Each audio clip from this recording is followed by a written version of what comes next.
Hola a todos, ¿cómo están? Esta es la segunda clase de Fundamentos Anatomofisiológicos 3, subespacio, análisis del movimiento, y el tema con el que vamos a continuar trabajando hoy es el de sistemas energéticos. Recordamos que en la clase anterior habíamos hablado de las reacciones químicas que se producían en todo el organismo, que el conjunto, el total, recibían el nombre de metabolismo. Había reacciones de formación o de síntesis, que también las denominábamos anabólicas, en donde partíamos de sustancias simples para conformar sustancias o moléculas más complejas y siempre agregándole energía, es decir, que eran reacciones más allá de ser de síntesis, que también eran endergónicas. Por otro lado, teníamos a las reacciones que eran catabólicas, que conformaban el catabolismo, y que a partir de moléculas complejas se fragmentaban, se rompían, se lisaban y daban origen a moléculas más simples. Y esta ruptura implicaba una liberación de energía. Y eso es lo que denominábamos también como reacciones exergónicas. Y existe un acoplamiento entre la liberación de energía de unas reacciones y la otra, las endergónicas la toman para construir. Y catabólicas y anabólicas lo mismo, lo que una rompe, la otra toma para construir, y de nuevo la catabólica toma lo que construye la anabólica, destruye, y el producto de la destrucción lo toma, y así se forma un círculo, un acoplamiento entre una reacción y la siguiente. Teníamos también que la forma de retener esa energía, de almacenar la energía liberada en estas reacciones, se producía por la molécula de ATP. ¿Sí? Se formaba una molécula de ATP a partir de la adhesión de un grupo fosfato al ADP, y en ese enlace que los mantenía unidos se almacenaba la energía, hasta que se convertía en necesaria y se rompía ese enlace, se liberaba y era tomado por alguna estructura, en nuestro caso por las proteínas musculares para generar la contracción. El problema, creo que habíamos terminado acá en esta imagen la semana pasada, era cómo obteníamos esa energía, y la respuesta es por medio de sistemas energéticos. Los sistemas energéticos son tres principales, son tres en realidad, y hay un cuarto que algunos autores lo consideran como un cuarto y algunos lo consideran como una segunda fase de uno de ellos. Pero bueno, lo que vamos a estudiar por separado para hacer un estudio por ahí más diferenciado y más simple de entender. ¿Qué pasa? Estos sistemas energéticos son la forma de obtener energía y que siempre dependen de la intensidad en que se realice el ejercicio y la duración. Vamos a ver un poquito más adelante una diapo que muestra esa relación. Hay una forma de clasificar a los sistemas energéticos, y es dividirla en en anaeróbicos y aeróbicos. ¿En qué varía esta clasificación? En la necesidad o requerimiento de oxígeno para que todas las reacciones sucedan. En las reacciones anaeróbicas no se utiliza oxígeno para las reacciones.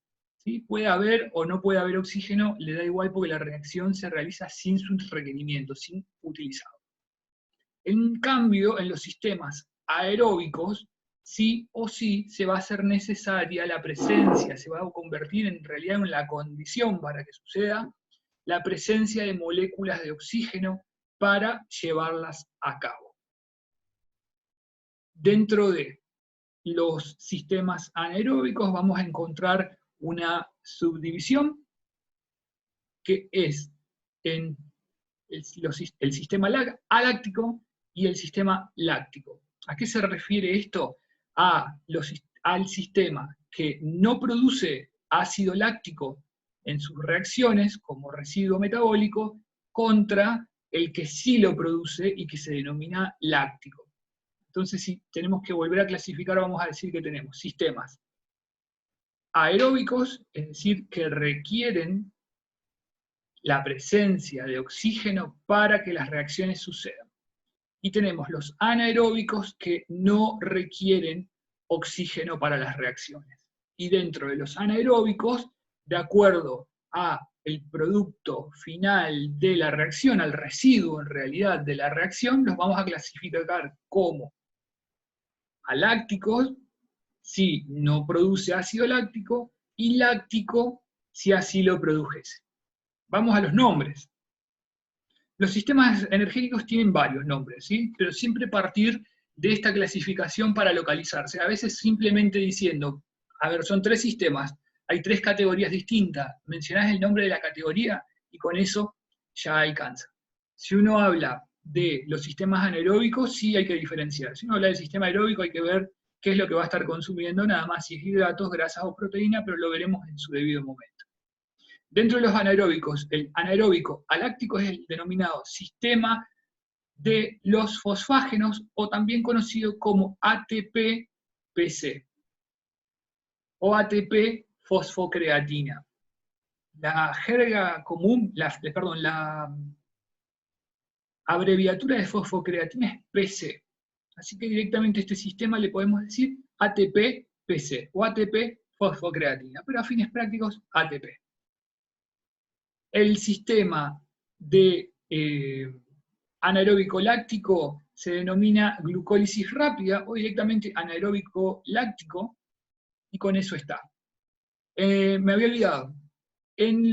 Cada sistema energético tiene uno o varios sustratos metabólicos, es decir, una sustancia, o vamos a ver que después el aeróbico tiene varias, pero una sustancia que es la que rompe, y eso es lo que se denomina sustrato metabólico. En el caso del anaeróbico aláctico usa la fosfocreatina, en el caso del anaeróbico láctico utiliza a los hidratos de carbono. Y el sistema aeróbico usa tanto a hidratos, a grasas como a proteínas, depende de la intensidad del ejercicio. ¿Qué tenemos que considerar? ¿Recuerdan? La obtención de energía dependía de la intensidad y de la duración del ejercicio. ¿Sí? Un ejercicio que es extremadamente intenso es extremadamente poco prolongado en el tiempo, ¿sí? Es decir, no podemos estar haciendo trabajos explosivos durante 40 minutos sin parar, ¿sí? Sin pausa de recuperación. Uno salta a cabecear, remata, hace un lanzamiento y hace una contracción extremadamente fuerte, genera mucha tensión y automáticamente se termina. Es como por eso el nombre de explosivo, porque genera una cantidad de fuerza impresionante en un tiempo corto, ¿sí? Cuando hablamos de todo lo que son movimientos explosivos, vamos a hablar de este sistema fosfato, en realidad vamos a decir ATP-PC.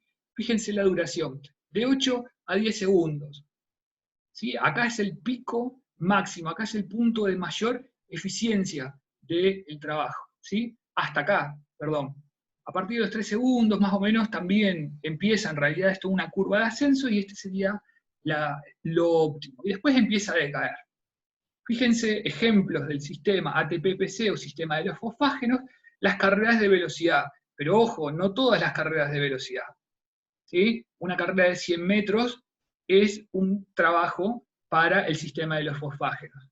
Una carrera de aproximación para el salto triple, o para el salto en largo o en salto en alto, es un trabajo para el sistema de los fosfágenos. De hecho, la prueba en sí es del sistema de los fosfágenos. Levantamientos de pesa, el salto del remate, salto de bloqueo, remate, lanzamiento de martillo. ¿Sí? La duración es poca, pero la cantidad de fuerza que se genera, es decir, la intensidad del ejercicio es máxima y das el 100% e incluso a veces también se menciona la palabra supramáxima, que puedes dar aún más del 100% de la capacidad.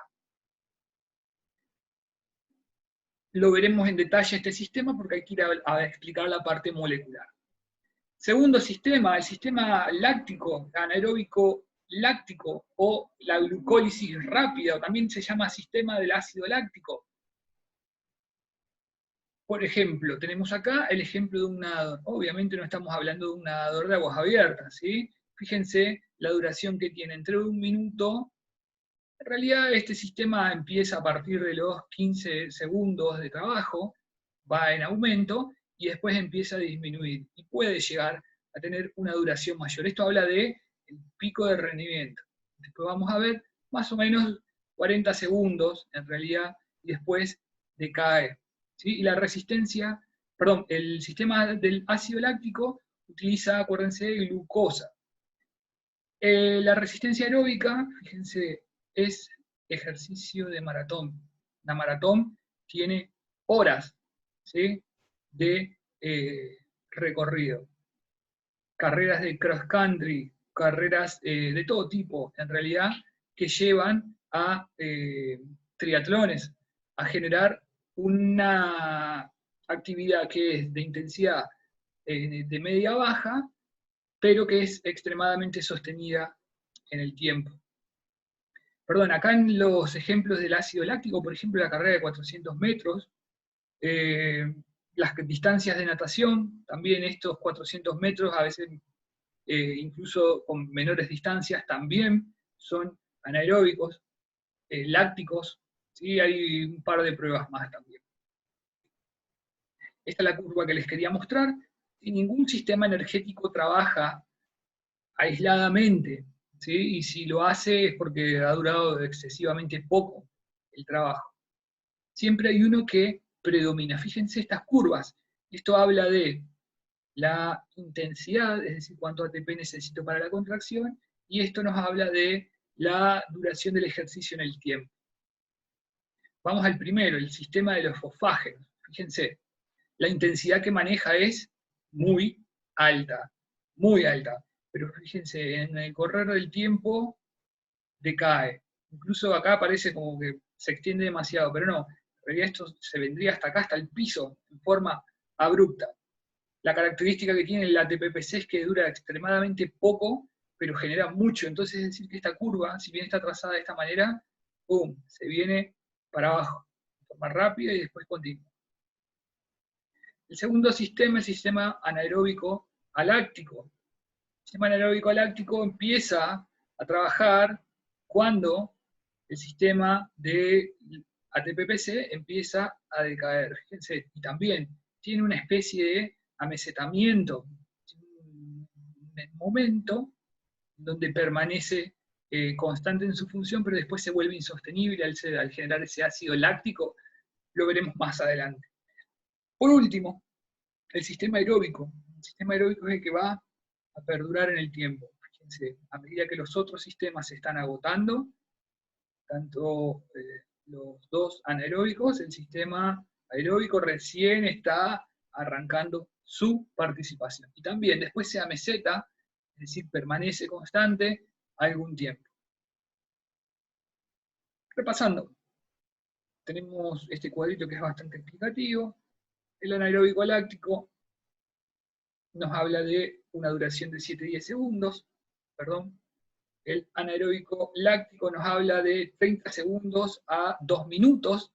¿Se acuerdan que en el gráfico anterior nos hablaba de 1,3 a 1,6? Esto habla de 1 minuto 20 o 1 minuto 40.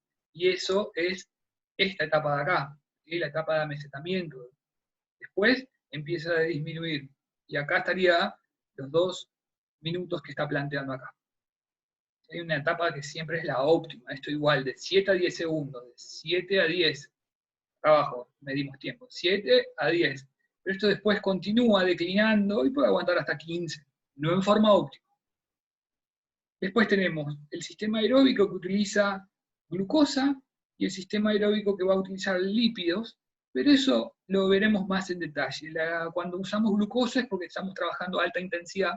Cuando usamos los lípidos principalmente,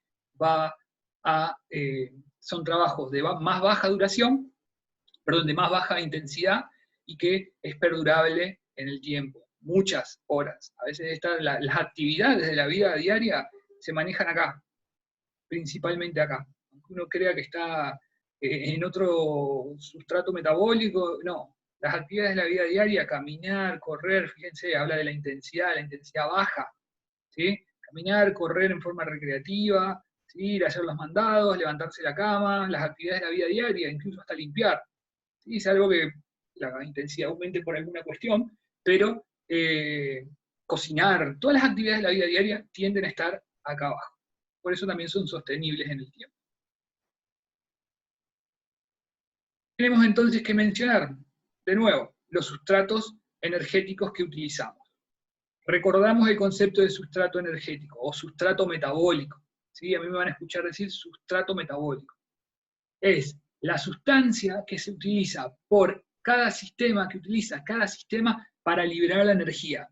En el caso de los anaeróbicos dijimos que era una sola sustancia, en el caso del aeróbico podían ser una, dos y hasta tres. ¿Sí? Y esta imagen lo que muestra es eso.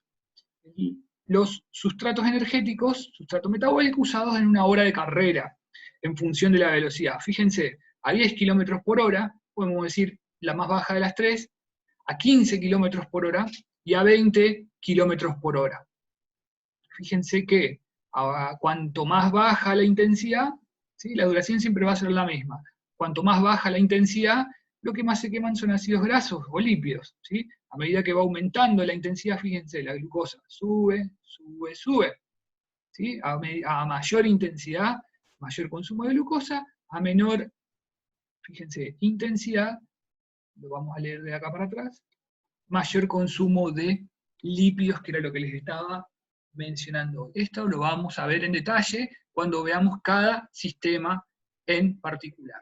Recordar también que ningún sistema metabólico trabaja en forma aislada, ¿sí? Todo siempre se habla de una predominancia. En este gesto técnico predomina tal sistema metabólico. En este tipo de deporte, en este tipo de entrenamiento, predomina este, ¿sí? Pero ninguno trabaja en forma aislada. Fíjense, incluso hasta en el inicio están los tres, pero está predominando este. En determinado tiempo, fíjense cuál está predominando, y a determinado tiempo, cuál está predominando. En realidad, miren, desde acá está solito, trabajando con primacía. Bien, dentro de los sustratos metabólicos, el más conocido y popular de todos son los hidratos de carbono, también conocidos como los glúcidos o azúcares. ¿Sí? Hablar de azúcares es, de alguna manera, reducirlo al concepto de hidratos de carbono, pero bueno, si ayuda para la representación mental, bárbaro. Nuestro cuerpo, ¿cuál es la forma más simple que tiene para utilizar los hidratos de carbono? Es por medio de la glucosa. Y la glucosa, en realidad, los hidratos de carbono los incorporamos con todo lo que son harinas, panificados, legumbres, incluso hasta con determinadas golosinas que son prácticamente azúcar en las gaseosas, la pasta, los cereales integrales o no. ¿Sí? Esto es toda una cuestión debatible hoy, están como demasiado demonizados. Pero tenemos que saber que la forma más simple, ¿sí? la forma más sencilla, la molécula más simple de utilizar, ¿sí? Es la que utiliza nuestro organismo, sobre todo la célula nerviosa, la neurona, es la glucosa. Si tenemos que recordar de hidratos de carbono, para nosotros, palabra santa, la palabra glucosa, que es el hidrato de carbono que utiliza la célula muscular y que utilizamos para la generación de energía. Esto es un monosacárido. Cuando hablamos de disacárido, habla de que estamos juntando dos moléculas de glucosa o de algún otro monosacárido, y los polisacáridos nos habla de ya formas complejas. Por ejemplo, esta es una molécula de glucosa, vamos al ejemplo. Esto es lo que se llama la fórmula, la fórmula desarrollada. Hay una fórmula que es C6H no sé cuánto, ¿sí? Esta es la representación gráfica, y esto es la fórmula, como nosotros lo vamos a ver, que son esqueletos de carbono, que se les dice, y que son la manera de representarla para nosotros, que después la tenemos que partir y fragmentar y ver de dónde sale tal enlace y demás. Y esta es la forma ya de polisacárido. Cada una de estas representa un monosacárido. La glucosa tiene la característica de poder formar moléculas de gran tamaño, es decir, un proceso anabólico, y depositarse, ¿sí? En el hígado, en la forma de glucógeno, y en la célula muscular también. Es una forma, esto sería en la molécula simple, y esto sería en la versión compleja. La versión compleja la célula no la puede utilizar, la tiene a modo de reserva, y cuando necesita rompe por estos enlaces y libera. ¿Cuáles son las funciones de los hidratos de carbono? La función principal es la función energética, ¿sí? Producir energía, ¿sí? Por medio de los sistemas energéticos, tanto el anaeróbico láctico como del aeróbico. Y tienen una función estructural, pero bueno, lo veremos a eso ya en otro momento, si en realidad no es un tema que a nosotros nos sea relevante en esta instancia. Función energética, entonces, producción de energía. Recordando, la glucosa es la molécula más simple de hidrato de carbono que utiliza el organismo, y tiene una forma de polisacáridos formando glucógeno, ¿sí? Que es esta cadena, a nivel hepático, es decir, en el hígado, y a nivel de la célula muscular. Importantes esos dos detalles. ¿Qué pasa?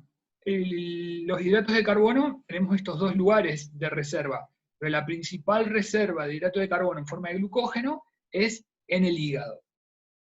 El hígado, cuando es requerido la liberación de glucosa, el hígado rompe el glucógeno, y se va fragmentando la cadena, libera la glucosa, ¿sí? Esta glucosa va a la sangre, fíjense acá habla de glucosa sanguínea, y de ahí al músculo. El músculo la utiliza.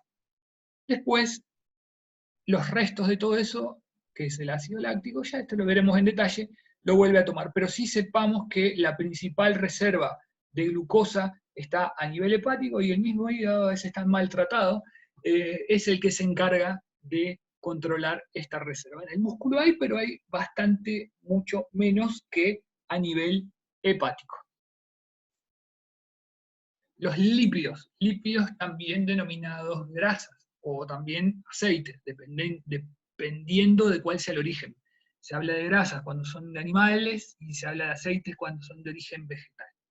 Al fin y al cabo, a nosotros nos interesa una forma de lípidos. Hay unas 9 familias de lípidos, que incluye hasta las ceras de abejas, por ejemplo, que a nosotros no nos cambia en absoluto el enfoque del tema, pero sí es necesario conocer esta familia, que son los triglicéridos, ¿sí? Que siempre están mencionados también como mala palabra, pero que en realidad son una forma de almacenamiento de los lípidos, ¿sí? Lípidos es un tema bastante complejo, pero nosotros lo vamos a abordar acá, y les dejo bibliografía como para que aquellos que quieran ampliar el tema lo puedan hacer.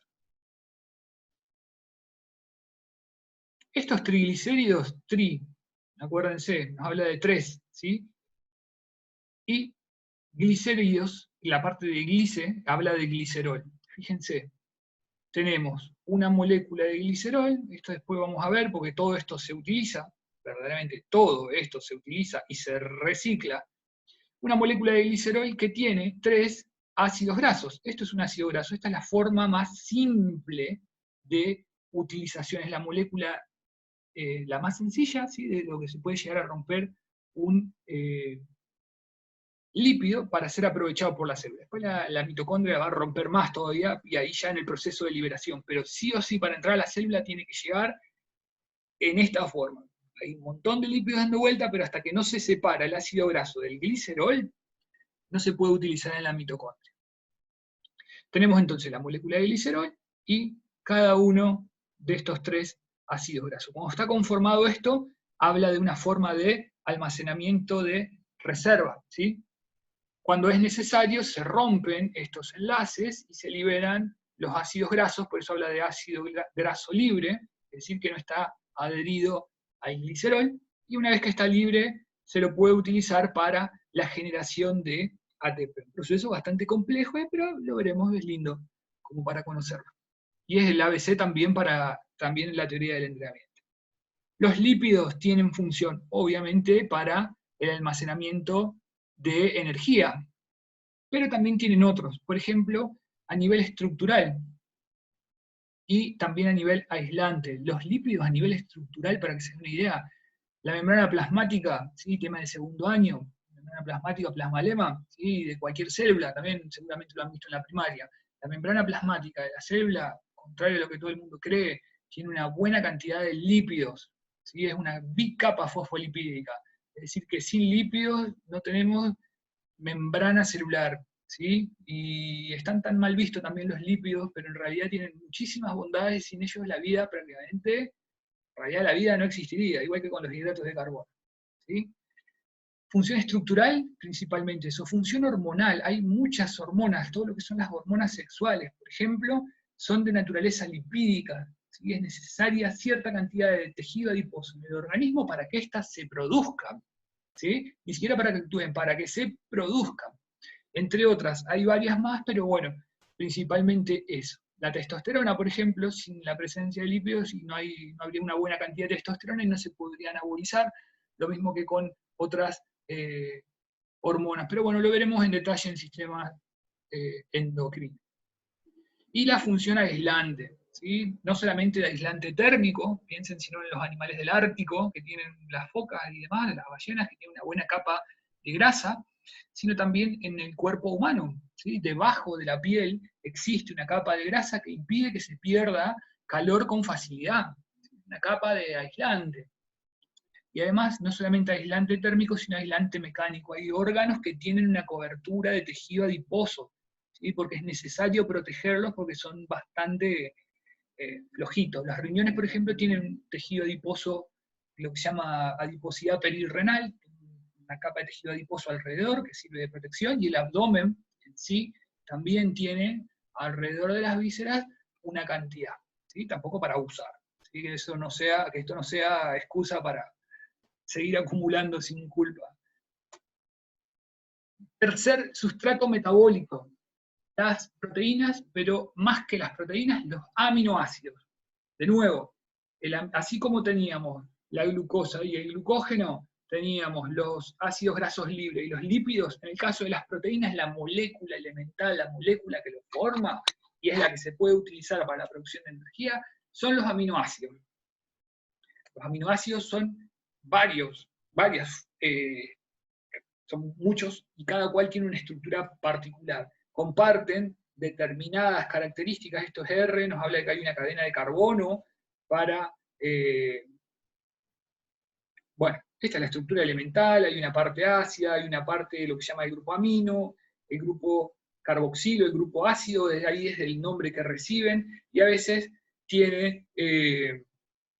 son de una cadena simple, pero a veces toman una conformación más larga. ¿Qué pasa? Con los aminoácidos construimos cadenas, ¿sí? Son la molécula más simple que va a conformar las proteínas. Y acá tenemos una imagen. Si una proteína, cada uno de estos representa, como si fuera el eslabón de una cadena, a un aminoácido. Una sucesión de aminoácidos va a conformar una proteína.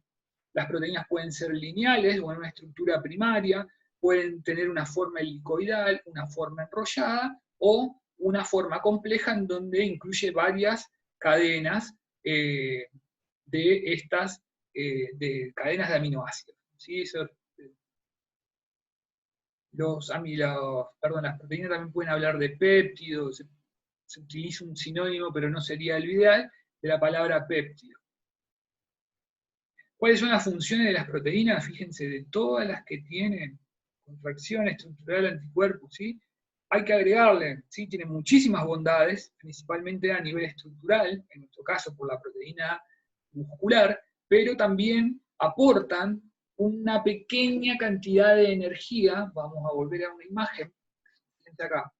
Los aminoácidos siempre están aportando una pequeña cantidad de energía para el sistema aeróbico, ¿sí? Es apenas lo que pueden aportar, pero lo pueden hacer.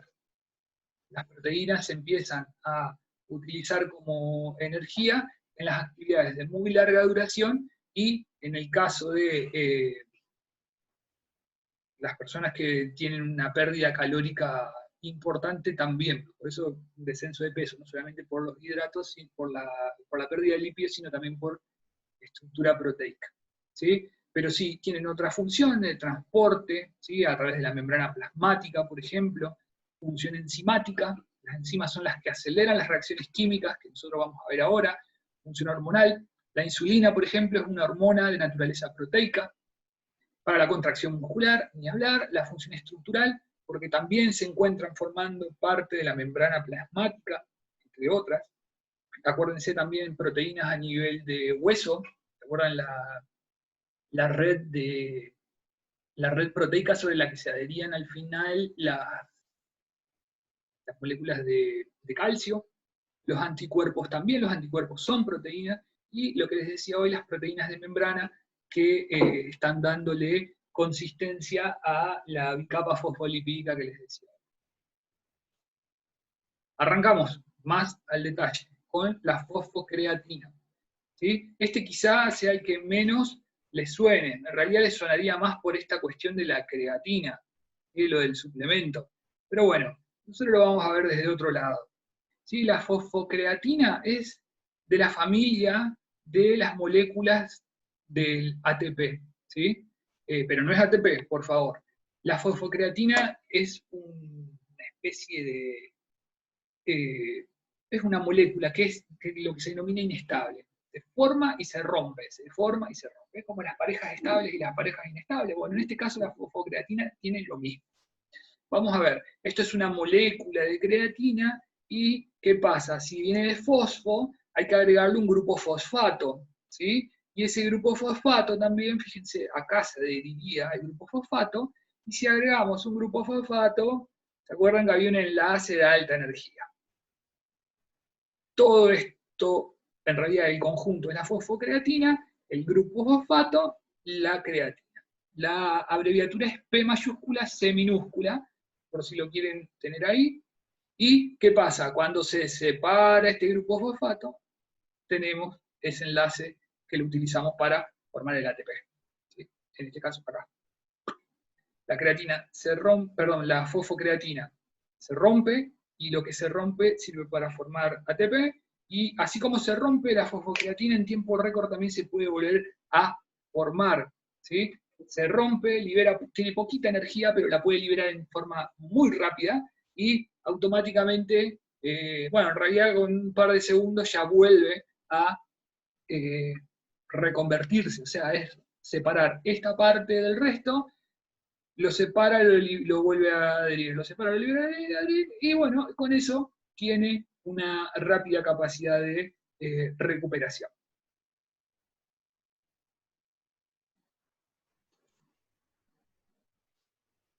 Hasta acá es la parte de los sistemas, perdón, de los sustratos metabólicos. Ahora, a partir de este momento, vamos a arrancar con lo que son los sistemas energéticos en sí, es decir, al sustrato metabólico lo voy a utilizar para la producción de ATP.